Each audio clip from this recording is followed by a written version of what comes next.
Hello again, Geometry A Gang. Mr. Mandrell here with a few more summary videos to help go with your lessons for this week. This is just going to be a quick one over Unit 2, Section 4, Proving Theorems about Lines and Angles. And it's going to be a quick one because after I reviewed this section, I realized that the majority of everything you need to know I already gave you when I did the quick review of Unit 2, Section 3. So make sure you just maybe take another quick look at the video I gave you for Unit 2, Section 3 on lines, angles, and mathematical proofs. And the majority of everything you should need should be in there. In addition, obviously, to making sure that you watch the tutorials on Edmentum for these sections. This is just supplementary to those. That's still in your main notes, okay? But there was one thing after reviewing this a little bit that I wanted to make sure you did get that I did not specifically mention before in the previous section, and that is on perpendicular bisectors, or what a perpendicular bisector is. So real quick, let me just show you what a perpendicular bisector is and its usefulness. So if I have a line or line segment, I'm going to go with a line segment here specifically. Let's go with line segment AB.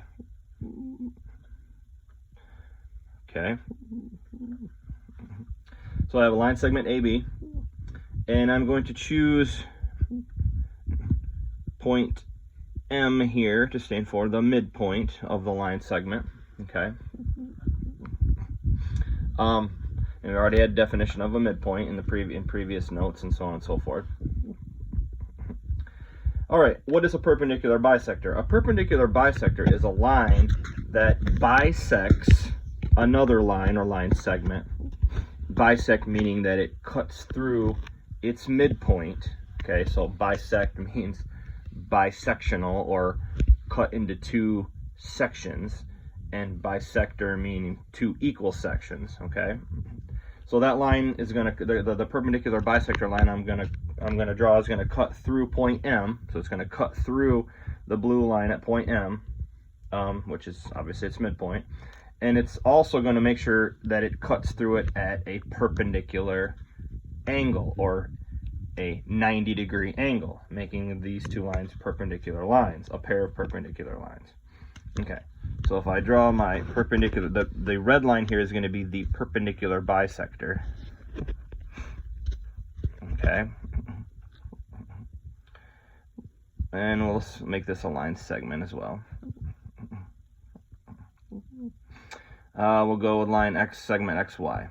Okay, so, and I have my 90-degree angle marked there to represent 90-degree angle, right? Okay, so if line segment XY is the perpendicular bisector, or is a perpendicular bisector of line segment AB, then we know that these two lines meet perpendicularly, or at a 90-degree angle, and that point M is the midpoint. Because if it's a perpendicular bisector, not only is it perpendicular, but it's bisecting or cutting through line segment AB right at its center point or its midpoint, meaning that it would have to cross at point M, the identified midpoint. Which also means this. We have this is equal to this. All right, line segment AM is perpendicular to line segment, is congruent. Line segment AM is congruent to line segment MB because of the fact that M is the midpoint. All right, but in addition to that, we now know that angle AMX is congruent to angle XMB because they're both 90-degree angles, because of the fact that this is a perpendicular bisector. So AMX is 90 degrees and XMB is 90 degrees. Therefore, they're both congruent. They're both 90 degrees, so they're equal to each other. Okay. So a perpendicular bisector creates two halves in the line segment that it crosses, and it creates 90-degree angles. Okay. Now we can also say something else, that we know that AMX plus XMB equals 180 degrees because of a linear pair theorem. The two pairs of angles create a straight line, so they're supplementary, right? It's an additional thing. Now, another way that a perpendicular bisector can be helpful is, I'm going to extend my line here just to make it a little bit longer so I get some more room. Let's put point Y down here, okay? If I pick any point on the perpendicular bisector, so let's pick a point on line XY, so I'm just going to pick this point here, we'll call this point, let's go point P. All right. Any point on a perpendicular bisector is equidistant from the endpoints of the line segment it bisects. So that means the distance from point P to point B is congruent to, or is equal to, the distance from point P to point A. So I can show this. Line segment AP is congruent to line segment PB. Okay. Because of the fact that since the perpendicular bisector is bisecting, or again, crossing at the midpoint, the distance from B to M and A to M are equal. And then if I pick any random point on the perpendicular bisector line itself, the distance from those endpoints of the blue line of A to that point P and B to that point P are congruent to each other. So it helps create, basically here what we have is the creation of an isosceles triangle, and an upside down isosceles triangle.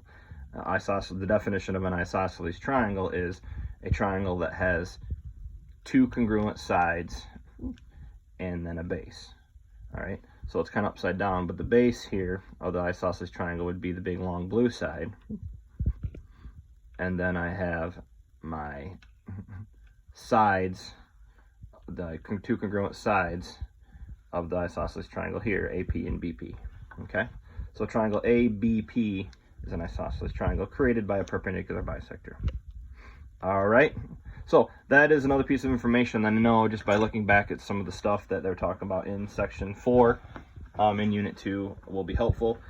In addition to that, there's a lot of stuff over the parallel lines being cut by a transversal. So review that from the previous video in section 3, parallel lines being cut by a transversal, the alternate interior angles, alternate exterior angles, corresponding angles, and vertical angles. Okay, if you have a solid grip on that, you're going to be doing really good. Okay, again, make sure you let me know if you have any questions, and I'll be waiting to hear from you, and good luck.